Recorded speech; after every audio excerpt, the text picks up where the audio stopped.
ya kwamba ni wanasimamia hii kampuni. Mnanielewa?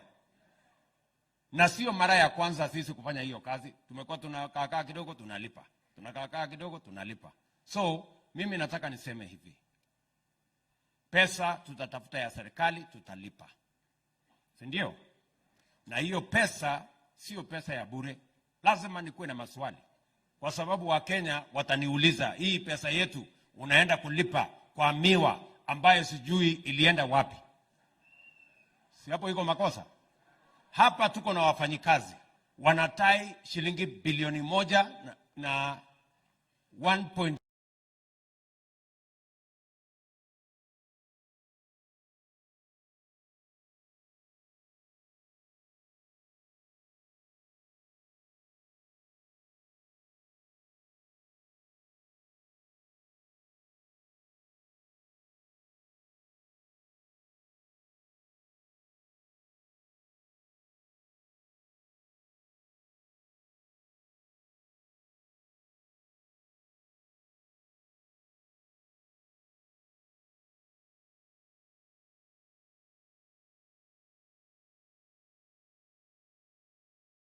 $1 billion pesa ya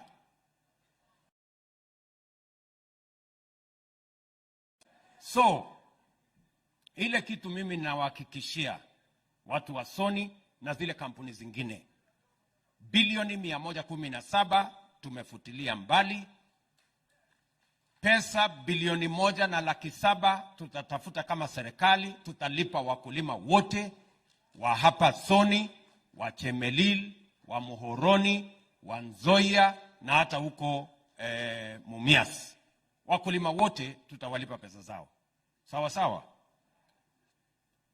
Lakini hatuwezi kuendelea ati sasa tukuje tuanze tena baada ya mwaka moja, mwaka mbili, mwaka tatu turudi hapa tena.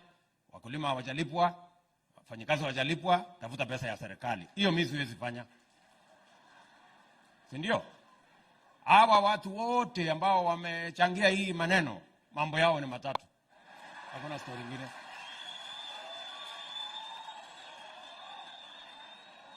Tumekubaliana? Na unajua mumesema vizuri. Hapa tumepata matatizo. Tunapitisha sheria, wanapeleka kotini. Tunapitia regulation, matapeli, wakora, watu wa jeuri, wanapeleka kotini. Hata wakulima wakifanya election ya representative ya wakulima wanapeleka kotini, kwa sababu wako na wakulima ambao wamewanunua, ndio wanataka waendeshe mambo ya wakulima, ndio maswali isiulizwe. So mimi nimepatia hiyo watu warning, the people who have taken the sugar sector hostage, and we know them, the people who normally go to court to block any meaningful transformation of our sugarcane sector. We want to give them a warning from Migori that this time round, tutaonana na nyinyi macho kwa macho. Mnanielewa jameni? Yes. Hatuwezi kuendelea hivyo, na hakuna pesa ya serikali tunaenda kutafuta alafu watu wanakuja kugawana alafu tunaendelea. Hapana. Tumekubaliana?